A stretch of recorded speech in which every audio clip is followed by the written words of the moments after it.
It's bad news for the WNBA that she's not continuing to play. W thinks that they don't have to pay us more. Commissioner talked about us being able to make $700,000. That's not true at all. Diana Taurasi played in Russia and did not play in the WNBA. Right now is unquestionably one of the most talked about news items in the WNBA.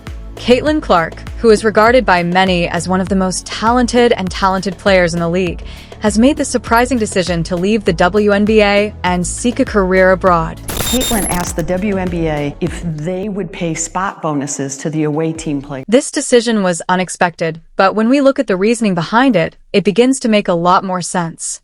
In today's movie, Caitlin Clark makes the historic decision to leave the WNBA and play in the European League. Star in the league, Caitlin Clark is only making a base salary of around $76,000. There's more to it than her going.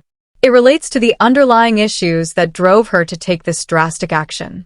One of the primary factors influencing her decision was her comparatively low WNBA salary, which is insignificant when compared to NBA players' enormous salaries. Players make millions and millions of dollars. Victor Wembanyama, rookie salary, which was around $55 million for 4 years. And then you look at Caitlin Clark's $338,000 salary that she signed for 4 years. It's around 162 times more that Victor made. But Caitlin's decision goes beyond money. It highlights a number of issues that demand our consideration.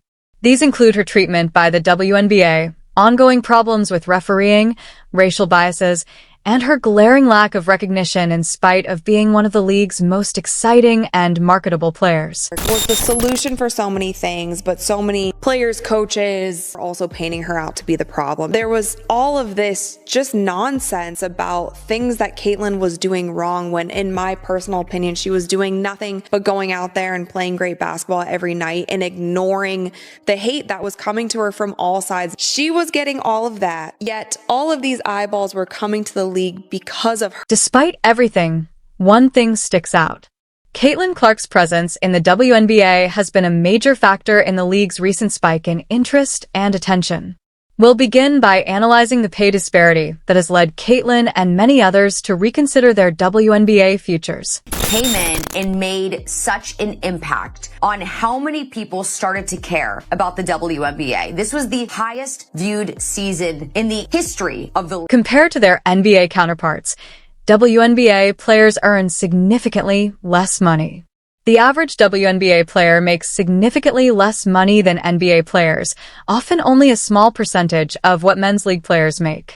NBA players can make millions of dollars. Abby Williams warned the WNBA, if you want to keep international players, you need to do better. W thinks that they don't have to pay us more in order for us to be here. And I think I didn't express that when I first talked about prioritization. You know, our commissioner talked about us being able to make $700,000. That's not true at all. There's not one player who makes that. We were promised, team marketing agreements and league marketing agreements, but they've fallen quite short. So it's still not enough for us international players to want to stay here. And that's a choice of the players. If I make a choice to make more money and whatever, and then teams are mad that I don't come back, but that's how it is. So yes, it just, the WNBA, if you want us to be here, you have to pay us more. It's business, it's how it works, and that's all that. From the sounds of this interview, it seems like she's probably going to make more money overseas in EuroLeague than she did during this WNBA season. The highest paid WNBA players earn between $200,000 and $200,000 annually, with the average player earning between $120,000 and $200,000. Of course, this pales in comparison to the millions of dollars NBA players make each year. Now, given her skill and marketability, a player like Caitlin Clark, who has increased awareness of the WNBA, is clearly worthy of a higher salary. But regrettably, the monetary gains have not kept pace with her contributions to the league. Played in Russia and did not play in the WNBA. Russia paid Diana Taurasi $1.5 million salary to play in Russia. The WNBA, the highest salary in the league, was $107,000. So obviously that's a huge... One of the most frustrating aspects of this situation is that the WNBA has been directly benefiting from Caitlin's star power. Her road games are packed with fans and often sell out arenas. Her performances draw thousands of fans, and occasionally the tickets sell out so quickly that there is only standing room left. Meanwhile, new fans are tuning in. But in spite of all the publicity they are bringing to the league, the players, including Caitlin herself, are not getting paid more. Player in the WNBA currently makes a little over $200,000 in salary. I don't know what the WNBA does with their marketing. Allison Barber, president of the Indiana Fever, raised awareness of this issue by describing how packed arenas were when Caitlin played away games. As her fans flocked to cities like Athens to watch her play, they created an atmosphere that resembled home games. In spite of this, neither the buzz generated by their performances nor the sellout audiences that ought to accompany them benefit Caitlin or other artists. I know about Caitlin Clark. When we would go to away games, they always sold out. It's unbelievable. So Atlanta would normally have 3,000, 4,000 people. Now they have 17,000 people, and they sold 1,000 standing room only tickets. So when we walked into the arena, people were on that third balcony looking down at the tops of our players' heads to watch. It's really hard to take in. After a few away games, and all of the sellouts, Caitlin asked the WNBA if they would pay spot bonuses to the away team players. She said, Wow. we're making all this new revenue, and I would like the away team to benefit from that. Could they get a spot bonus? So that's the heart of Caitlin. Furthermore, Caitlin has gone above and beyond to help her teammates.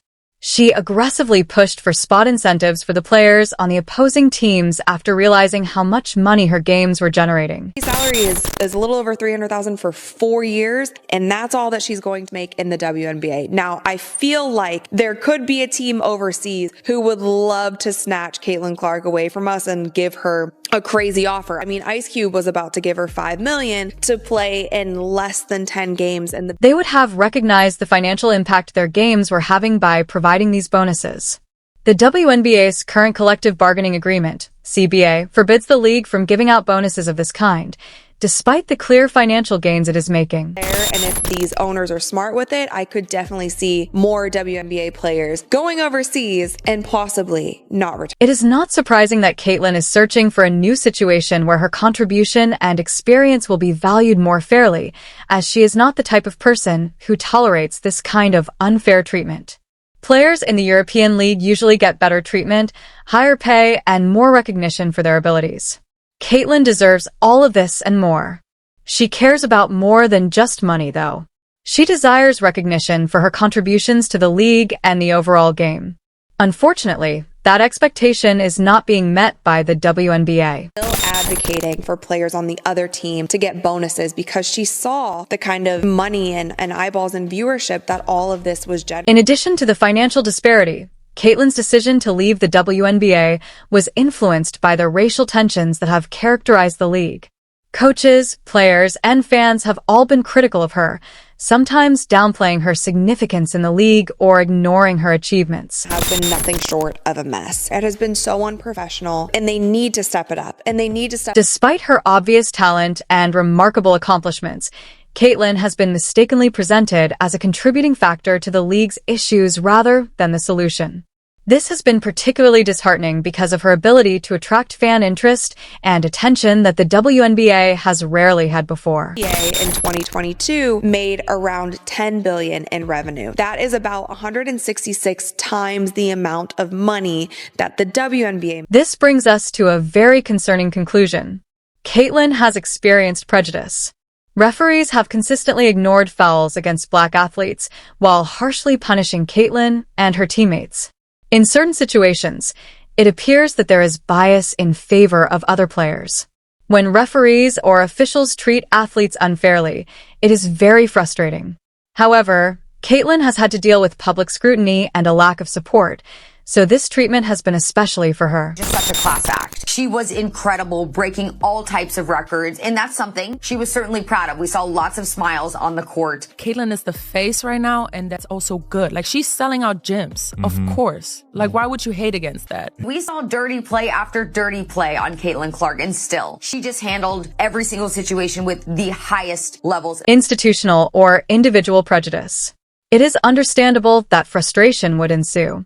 If Caitlin felt that she was being unfairly singled out or that racial biases were preventing her from performing at her best, it makes sense that she would search for a league that offers a more equal and level playing field.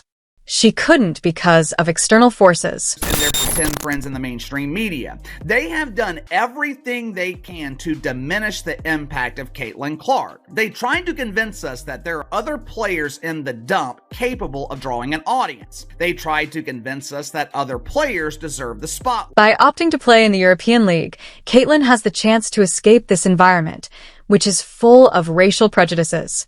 She could focus on her abilities there without having to contend with racial relations or constantly prove herself. Lance Dreamer said, "This is our league." All those people who have been saying, "This is our league," they can't sell out playoff games. I don't think the WNBA is ready for this type of attention that she's bringing. Racism. Everybody's talking about enough with the racist BS. She's nasty. She knows how to ball. Everybody else is jealous. They're pissed off because she's getting this, like, it's ridiculous. And we're never going to advance as a species, and we're never, if he keeps having that type of attitude. It's ridiculous. It's like, what? Everything has to go back to race.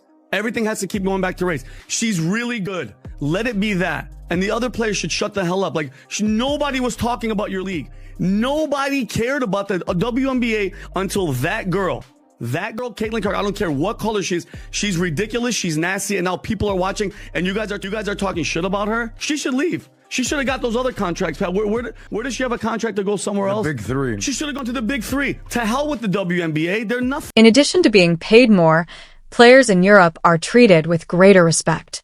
It is much easier to recognize their qualities, regardless of where they came from. This had a big impact on Caitlin's decision to quit the WNBA. She currently lacks the opportunity to grow as a player in an environment that supports her development and recognizes her efforts because of the WNBA.